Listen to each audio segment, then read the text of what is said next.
इसलिए मैं बता रहा हूँ आपको कि उनको नीड टू नो बेसिस पर है, जितना जितना जिनका रोल है उतना उतना पता है उनको, और भी नहीं पता।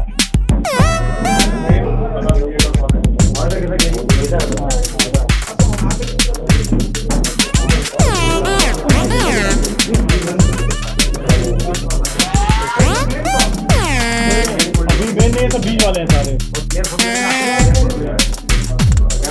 एजुकेशन एक ये फार्मासिस्ट हैं, ये डॉक्टर लिखते हैं, डॉक्टर रघुवंशी, शैलेश कुमार रघुवंशी। तिवारी की रोल है।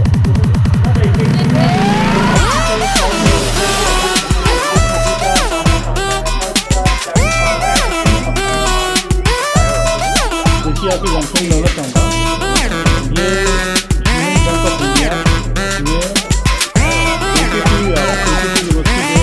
ये मेजर फंड थी, 300 करोड़ रुपये की एफडी कराने की बात को लेकर के ये योजना तैयार की गई थी ऑडिटर्स के द्वारा, जिसमें फर्जी मेल आई डी से और फर्जी लेटर बना करके 120 करोड़ रुपये यूनियन बैंक ऑफ इंडिया में ट्रांसफर किए गए। उसके बाद में ऑडिटर्स के द्वारा एक प्राइवेट अकाउंट खुलवाया गया यूनियन बैंक ऑफ इंडिया में एकेटी यूनिवर्सिटी के नाम से, जिसमें 120 करोड़ रुपये में से 100 करोड़ रुपये ट्रांसफर कर दिए गए। और सेम डे न्यूज के टैक्स के माध्यम से लगभग 99 करोड़ रुपये गुजरात के श्रद्धा एजुकेशन सोसाइटी में ट्रांसफर किए गए, जहाँ से अलग अलग उनको ट्रांसफर हुए। ये बात regional manager union bank of India के संज्ञान में उनके माध्यम से सीमा में डाली गई। तो ये 99 करोड़ रुपये में से जल्द से जल्द पैसे को रिकवर करने का प्रयास किया गया। इसमें से लगभग 98 करोड़ रुपये रिकवर कर लिया गया है। 1 करोड़ 20 लाख रुपया हो गया है। इसमें 7 मुलजिम की गिरफ्तारी हुई है। इसमें 2 मुलजिम गुजरात के रहने वाले हैं, देवेंद्र जोशी जो सूरत के रहने वाले हैं, उदय पटेल जो अहमदाबाद के रहने वाले हैं, जिनके अकाउंट यूज हुए हैं।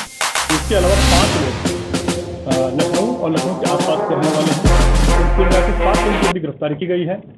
इन लोगों का प्रयोग अकाउंट ओपनिंग में, अकाउंट्स के में पैसा लेने में और पैसा साइफन करने में, मदद करने में इनका प्रयोग किया गया है, इन लोगों को यूज़ किया गया है।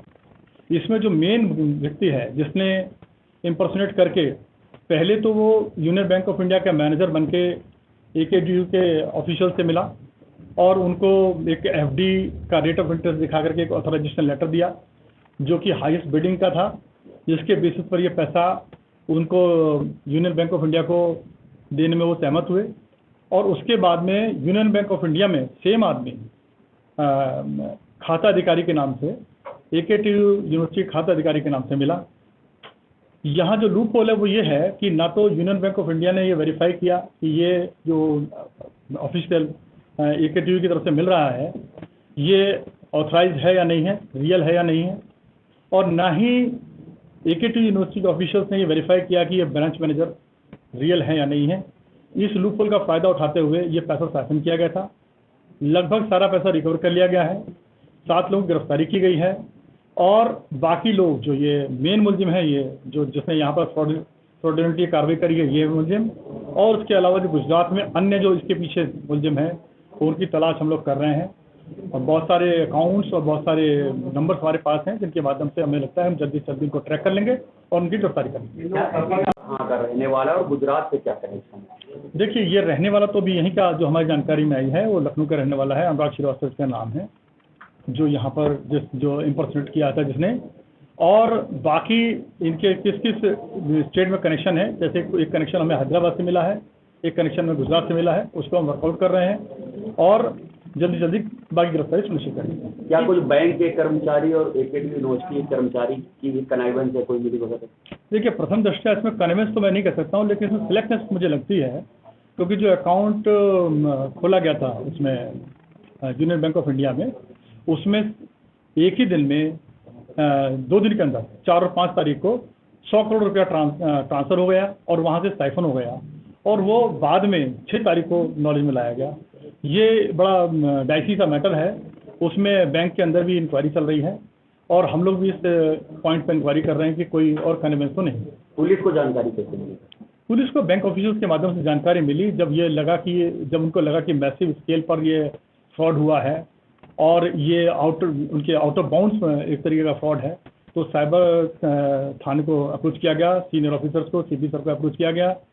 तो सीपी सर को निर्देश पर ये मुकदमा लिखा गया और हम लोगों ने इस पर कार्रवाई करी है और गिरफ्तारी करी। मतलब यूनिवर्सिटी के ऊपर लिखा गया मुकदमा?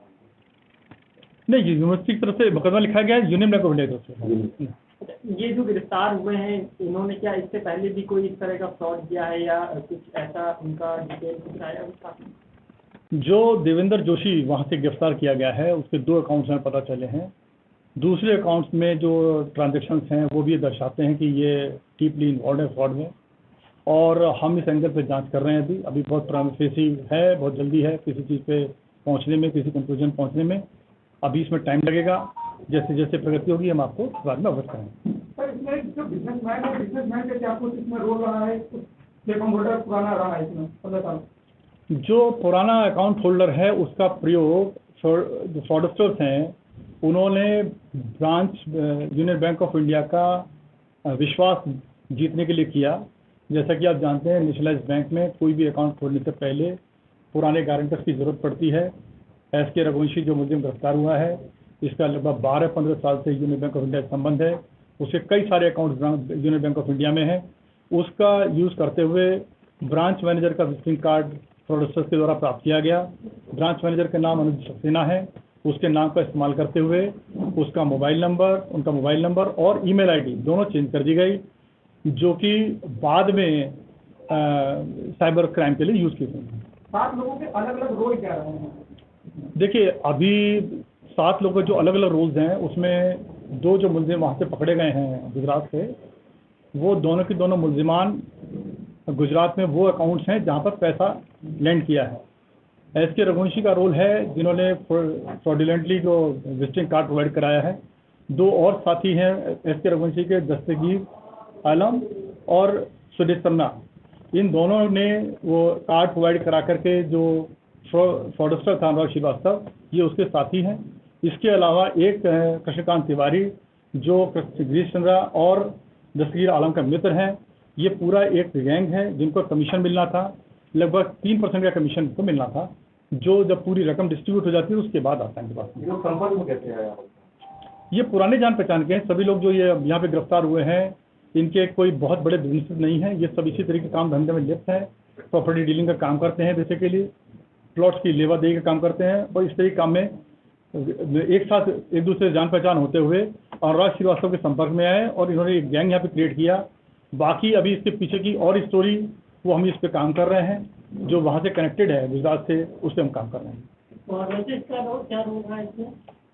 मैं रघुवंशी वो बेसिकली कॉन्ट्रैक्टर है जो यहाँ के लोगों का साथी है और पूर्व से परिचित है। उसने जो बैंक के जो मैनेजर हैं, क्योंकि उसका बैंक में अकाउंट है, मैनेजर को पूर्व से जानता है, 10-12 साल से पुराना कस्टमर है, उस विजिटिंग कार्ड को अवेलेबल कराया। उस विजिटिंग कार्ड के ऊपर एक फोर्स कार्ड प्रोडक्ट ने बनाया जिसके कारण उसके ऊपर रिलाई कर सकें। उस कार्ड का प्रयोग जो है उसने AKTU में अपने को ऑथेंटिक ब्रांच मैनेजर बनाने के लिए किया। सर, इन लोगों ने AKTU में कोई 2 टारगेट किया, क्योंकि जो फंडिंग की बात की जाए तो AKTU टारगेट होकर के कैसे कर? देखिए, ऐसा है, ये कोई इसमें कोई वैसी बात नहीं है कि AKTU जो भी बड़ा इंस्टीट्यूशन होता है या तो सरकारी संस्थान होते हैं, वहाँ पर हमेशा बड़े फंड्स आते हैं।